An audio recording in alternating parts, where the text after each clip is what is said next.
নমস্কার। ব্রহ্মময়ী মা তারা তান্ত্রিক যোগাসনের পক্ষ থেকে আমি শুভব্রত শাস্ত্রী আমার ইউটিউব চ্যানেলের আধ্যাত্মিক অনুষ্ঠানে আপনাদের সকলকে স্বাগত জানাচ্ছি। আজকের এই এপিসোডের আলোচ্য বিষয় ব্ল্যাক ম্যাজিক খণ্ডন ক্রিয়া, মানে ব্ল্যাক ম্যাজিক কিভাবে খণ্ডন করা যেতে পারে, ব্ল্যাক ম্যাজিককে কি করে নষ্ট করা যেতে পারে। কেউ আপনার পরিবারের উপর, সংসারের উপর যদি কালা জাদু করে থাকে, ব্ল্যাক ম্যাজিক চালান করে থাকে, বা কোনো মৃত আত্মা, অতৃপ্ত অশরীরী আত্মা চালান করে থাকে, ভূত পেট পিশাচ জিন এ সমস্ত অশরীরী শক্তি যদি চালান করে দেওয়া থাকে, তাহলে সেই সংসারের আয় উন্নতি সেগুলো স্তব্ধ হয়ে যায়। অসুখ বিসুখ রোগ ব্যাধি পুরো সংসার পরিবারের প্রত্যেকটি সদস্যই জর্জরিত হয়ে যায়, কাজকর্ম বন্ধ হয়ে যায়, কোনো শুভ কাজ সফল হবে না, পরিবারের সকলের সাথে সকলের মনোমালিন্য অশান্তি, পরিশেষে দেখা যায় সেই ভিটে মাটি বিক্রি করে সেই ব্যক্তিকে সেখান থেকে পালাতে হয়। এই ব্ল্যাক ম্যাজিকের ক্রিয়াতে মানুষকে তিল তিল করে ধ্বংসের পথে, সর্বনাশের পথে নিয়ে যায়। কিছু তান্ত্রিক আছে যারা অর্থের বিনিময়ে এই ধরনের ক্ষতির কাজ করে থাকেন, মানুষের সর্বনাশ করে থাকেন। সেই ব্ল্যাক ম্যাজিক ক্রিয়ার বিভিন্ন স্তর আছে, স্টেজ আছে, প্রাইমারি স্টেজ, আপার লেভেল, উচ্চ মার্গের তান্ত্রিক ক্রিয়া।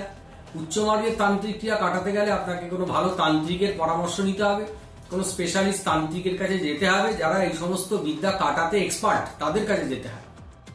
আর ছোটখাটো ব্যাপারে প্রাথমিক চিকিৎসা যেরকম দরকার আছে, সেরকম প্রাথমিক চিকিৎসা একটা উপায় আমি বলে দিচ্ছি।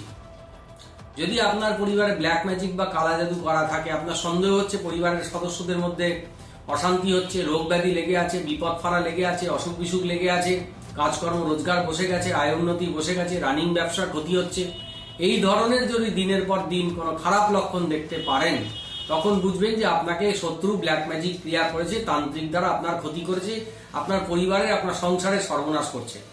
সেখান থেকে মুক্তি পেতে গেলে এই উপায়টাকে মাথায় রাখুন। এটা প্রাথমিক উপায়, বারবার বলছি, আপার লেভেলের কাজে কিন্তু ফল দেবে না, ছোটখাটো জিনিস কাটিয়ে দেবে। কিছুটা একটা পাত্রের মধ্যে, একটা মাটির পাত্রের মধ্যে আপনি কিছুটা সাদা সর্ষে, এক মুঠো সাদা সর্ষে, এক মুঠো কালো সর্ষে, কয়েকটা লবঙ্গ, ঠিক আছে, কয়েকটা গোটা হলুদ, এগুলো নেবেন। হলুদ অভ্র যদি থাকে, একটু হলুদ অভ্র দেবেন, ঠিক আছে, তার সাথে একটু গুগ্গুল দেবেন, গুগ্গুলের ধুনো দেয়, সেই গুগ্গুল ধুনো দেবেন, ঠিক আছে, এবং তার সাথে এমনি গুঁড়ো ধুনো কিছুটা মেশাবেন, এবং সেই ধুনোর সাথে কর্পূর, কিছুটা কর্পূর গুঁড়ো করে তার মধ্যে সেটাকে মেশাবেন।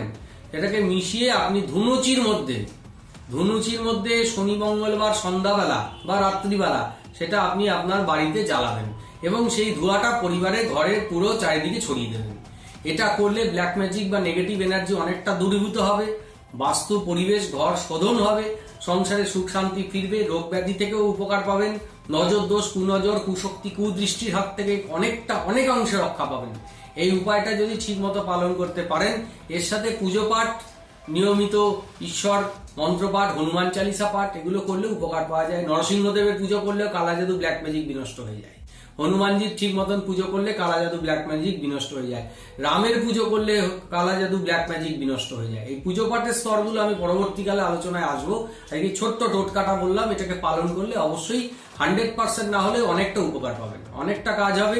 প্রাথমিক ক্ষেত্রে ব্ল্যাক ম্যাজিকের যে নেগেটিভ এফেক্ট, সেগুলো কিন্তু অনেকটাই নষ্ট করবে।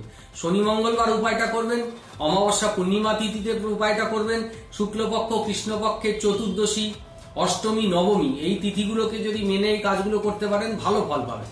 ঠিক আছে, এই এপিসোডটা এই পর্যন্তই থাক। আরো বিভিন্ন ছোট ছোট বিষয় নিয়ে, গুরুত্বপূর্ণ বিষয় নিয়ে আলোচনায় আসবো। চ্যানেলটাকে অবশ্যই সাবস্ক্রাইব করবেন।